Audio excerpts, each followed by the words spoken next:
நிறைவு கருத்தை முன்வைக்க திரு ஜீவசகாத்தன் அவர்களை பேச அன்போடு அழைக்கிறேன். அதாவது விஜய் கட்சி எப்படி இருக்கும், தலைவர்கள், தொண்டர்கள், நிர்வாகிகள் என்பதற்கு அண்ணனே மிகச்சிறந்த உதாரணம். நீங்க அவரை போய் அவர் கட்சி பேட்டனை மாத்துங்கன்னு சொல்லலாமா? அவங்க கட்சி பேட்டனில் தான் இருப்பாங்க. அவங்க கடைசியில் பாருங்க, எம்ஜிஆர் நடிகர் அரசியல்வாதியா, எம்ஜிஆர் நடிகர், ஜெயலலிதா நடிகர், உதயநிதி நடிகர், ஸ்டாலின் நடிகர்ன்ட்டு பாட்டு முழுக்க கடைசியில் எம்ஜிஆர் பாட்டு மொழி தான் முடிக்கிறாரு. நான் இன்னொன்று ஒரு விஷயம் சொல்லவா அண்ணனுக்கு, அந்த படம் வந்தது நாளை நமதே, எம்ஜிஆர் நாளை நமதே, அது எல்லாருக்கும் தெரியும். நாளை நமதேங்கிற அந்த பாட்டு, அந்த பட ஷூட்டிங்கில், அந்த படத்தில் அசிஸ்டன்ட் டைரக்டராக ஒர்க் பண்ணவர் யார் தெரியுமா? நடிகர் விஜயோட அப்பா. அந்த சம்பவம் தெரியுமா உங்களுக்கு? எம்ஜிஆர் சொல்லியிருக்காரு, நாளையிலிருந்து அந்த பையன் இங்கே வரக்கூடாது அப்படின்னாரு. இந்த சம்பவத்தை சொன்னது யார் தெரியுமா? யாரு? விஜயோட அப்பாவே சொன்னார். இன்னும் வீடியோ இருக்கு. எம்ஜிஆருக்கு எஸ்.ஏ. சந்திரசேகரை பிடிக்காது, எஸ்.ஏ. சந்திரசேகருக்கு எம்ஜிஆரை பிடிக்கவே பிடிக்காது. விஜய்க்கு எம்ஜிஆர்னா யாருன்னே தெரியாது. முழுக்க முழுக்க திமுக ஆதரவில் தான் எம்ஜிஆர் ஆட்சியில் எஸ்.ஏ. சந்திரசேகரை இருந்தார். அது தெரியுமா உங்களுக்கு? இந்த ஃபேமிலியே டிஎம்கே ஆதரவாளர்கள். கொள்கை ரீதியாக இருந்தாங்களோ இல்லையோ, திமுகவை ஆதரிக்கிறவர் தான் எஸ்ஏசி. நீங்கள் 1977லேருந்து 87 வரையும் எம்ஜிஆர் ஆட்சி நடந்துச்சு. அப்போ தான் எஸ்ஏசி விஜயகாந்தை வச்சு புரட்சிக்கிற படமாக எடுத்தார். படம் எப்படி தெரியுமா இருக்கும்? இந்த ஆட்சியில் போலீஸ் ஸ்டேஷனில் ரேப் நடக்குது, எம்ஜிஆர் ஆட்சியில் அதிகாரிகள் கொள்ளையடிக்கிறான். இதுதான் படமே. எஸ்.ஏ. சந்திரசேகர் டைரக்ஷன் பண்ண படங்களையெல்லாம் நீங்கள் கூகுளில் போய் பார்த்து படத்தை பாருங்கன்னா, எப்படியும் விஜயோட அப்பா படத்தில் 5 ரேப் சீன் இருக்கும். படமே அப்படி தான் இருக்கும் அவருடைய படம் பார்த்தீங்கனாலே. அதனால் விஜயோடைய தொடக்க கால படம் பார்த்தீங்கன்னா அது வேறு மாதிரி இருக்கும், விட்டுருங்க. அதனால் இவங்க இன்னைக்கு திடீர்னு எம்ஜிஆர் எல்லாம் எடுக்கிறாங்க. அதனால காமெடியாக இருக்குது, அது வேறு சப்ஜெக்ட். இவர் எப்படி திடீர்னு எம்ஜிஆர் சிலையிலேருந்து எடுக்கிறாரு தெரியல. இந்த விஜயோட தேர்தல் அறிக்கையில் ஒரு முக்கியமான விஷயம் சொல்லியிருந்தார். என்ன தெரியுமா? நான் ஜெயிச்சேன்னா என்னை நீங்கள் ஈஸியாக பார்க்கலாம். இதை உலகத்தில் யார் வேணாலும் சொல்லலாங்க. ட்ரம்ப் சொல்லலாம், என்னைய நீங்கள் எளிமையாக பார்க்கலான்னு என்கிட்ட சொன்னால் நான் அதை கூட நம்புவேன்.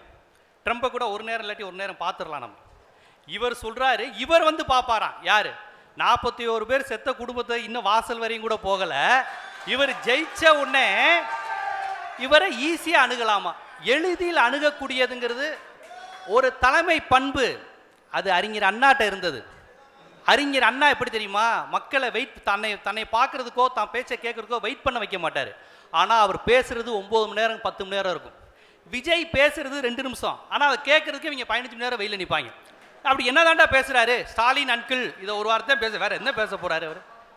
வேற என்ன பேச போறாரு? வேற ஒன்றும் பேச மாட்டார். ஆனால் அதுக்கு 10 மணி நேரம் இருப்பாங்க. ஆனால் அண்ணாவோ, கலைஞரோ, நாவலரோ, பேராசிரியரோ இவங்கெல்லாம் 10 மணி நேரம் பேசக்கூடியவர்கள். அவங்க மக்களை வெயிலையும் இதுலையும் வெயிட் பண்ண விட மாட்டாங்க. இன்னைக்கு நாட்டோட கொடுமையை பாருங்க. இல்ல ஜீவா, 15 மணி நேரம் நின்று விஜயை பார்க்குற அளவுக்கு மக்கள் விஜய் மேல அவ்வளோ கனெக்ஷனா, அவ்வளோ ஈர்ப்பா இருக்கிறாங்கன்னு இதுல இருந்து புரிஞ்சுக்கணுமா? இல்லை இதை எப்படி ஒரு கேவலமா எடுத்துக்கலாமா, மானக்கட்டத்தனமா எடுத்துக்கலாமா, இல்ல தலையில அடிச்சுக்கலாமா? வேற என்ன செய்ய? அப்படி ஒரு கூட்டம் இருக்கு. நம்ம பசங்கள்லாம் பெரியார், அண்ணா, சமூக நீதி, இடஒதுக்கீடு இதை பத்தி தெரியாம, அதனால் பலனடைந்த ஒரு கூட்டம் அதுனா என்னன்னே தெரியாம வந்துருச்சு. உண்மையில் இதுக்கு நம்ம வெக்கப்படணும். இதில் என்ன பெருமைப்பட வேண்டியது இருக்குது? யாரை பார்க்க இருக்கீங்க நீங்கள்? இவ்வளோ நேரம் நின்று ஒரு புத்தகத்தை வாங்கினேன்னு மாணவன் சொன்னால் பெருமைப்படலாம். இந்த நடிகரை பார்க்க வந்தேன் அப்படின்னு சொல்கிறதுல என்ன பெருமை இருக்குது? அதுவும் ஆண்களும் பெண்களும் பேசுகிறது, எப்பா காதில் கேட்க முடியல பெண்கள் பேசுகிறதெல்லாம். அப்புறம் நிறைய அதில் செட்டப்புங்கிறாங்க. ஆதவர்ஜனா செட்டப்பு 300 ரூபா கொடுத்து குட்டி வருது, வேன் கொடுத்து குட்டி வருது. அதை விஜயை சொல்கிறாருல, நாகர்கோயிலில் உளறிட்டாப்ல. நீங்கள் அங்கே வந்தீங்கல்ல அப்படிங்கிறாப்புல. ஒரு வீடியோ பார்த்தீங்களா? ஏய் நீ எதை சொல்கிறக்கு வடிவில் கேட்குற மாதிரி, ஏன் நாங்கள் பார்த்தே இல்லை அப்படின்ட்டாப்ல. இதுக்கு தான் விஜய்கிட்ட ஸ்கிரிப்டில் இல்லாததை பேசக்கூடாதுன்னு சொல்கிறது. அது ஸ்கிரிப்டில் கிடையாது, அது விஜய் இயல்பாக பேசுனது. மாட்டிக்கிட்டாரு. ஸ்கிரிப்டில் இருக்காது. அங்கே உன்னை நான் அங்கே பார்த்தேனேன்னு அந்த பேப்பரில் கிடையாது. இவராக எமோஷனில் பேசிட்டார் நாகர்கோயிலில். ஏய் நீ உன்னை நான் அங்கேயும் பார்த்தேன், ஓ அங்கேருந்து இங்கே ஃபாலோ பண்ணுறீங்களா அப்படின்னு. இதை தாண்டா விமர்சனமாக சொல்லிக்கிட்டு இருக்காங்க, அதையே அவரே ஓப்பனாக சொல்கிறார். அப்போ இதுதான் இந்த கட்சியினுடைய லெவல். நம்ம அண்ணன் சொன்னாங்க நடிகர் கட்சி அப்படின்னு சொல்கிறீங்க, யாரை சொல்கிறீங்கன்னு தெரிலன்னாங்க. உங்களை தவிர மற்ற எல்லாருக்கும் தெரியாது யாருன்னு. நடிகர் கட்சின்னா நீங்கள் அதிமுகவை நினச்சிங்களா, திமுகவை நினச்சிங்களா, நாம் தமிழரை நினச்சிங்களா? அதெல்லாம் அரசியல்வாதி கட்சிங்கிறது இந்த உலகத்துக்கே தெரியும். நடிகர் கட்சினா அது உங்கள் கட்சி மட்டும்தான். அதனால் எது நடிகர் கட்சி அப்படின்னு நீங்கள் கூகுள் பண்ணி பாருங்கள். உங்கள் பாட்டு மாதிரியே சொல்லணும். கூகுள் பண்ணி பார்த்தேன்னா அது விஜய் கட்சி தான். சீமான் கட்சின்னு கண்டிப்பாக வராது. நடிகர் கட்சின்னு போட்டிங்கன்னா உதயநிதிலாம் வராது, கலைஞர் வராது, ஸ்டாலின் வராது. நீ அழகாக கேட்டார் தம்பி, வைப்பு மோடில் இருக்கீங்களேண்ணா. ஏங்க அந்த கட்சியே வைப்பு கட்சி தாங்க அது. அப்புறம் அதை போய் வைப்பு மோடில் இருக்கீங்கன்னா, அதான் அவர் சொல்கிறாருல, 4 வயசு 5 வயசு குழந்தைகள்கிட்ட போய் அம்மா விசிலுக்கு ஓட்டு போடுனா அவங்க அம்மா கேட்டுக்குமா. அப்படி ஒரு அம்மா இருந்தால் அந்த அம்மா எவ்வளோ பெரிய தற்கூரியாக இருக்கும் அவங்க குடும்பம். இப்போ இவங்க சொல்கிறாங்க, நிறைய பேர் இதை திட்டமிட்டு ஊடகங்களை பதிவு செய்கிறாங்க. அதாவது பெரியவங்க வந்து திமுகவுக்கும் அதிமுகவுக்கும் ஓட்டு போட ரெடியாக இருக்காங்க. அந்த ஸ்கூல் போன பசங்க வந்து அம்மாட்ட சொல்கிறாங்களா, அம்மா எனக்காக நீ விசிலுக்கு ஓட்டு போடணுன்னே அந்த அப்பா தான் பொண்ணு மேலே பையன் மேலே உள்ள பாசத்தில் விசிலுக்கு போடுவாராம். அதுக்கு அந்த பிள்ளையோட வாழ்க்கையை அவங்களே குளிதோடு புதைச்சிடலாம். இப்படி ஒரு பிள்ளை, இப்படி ஒரு இது இருக்குன்னு.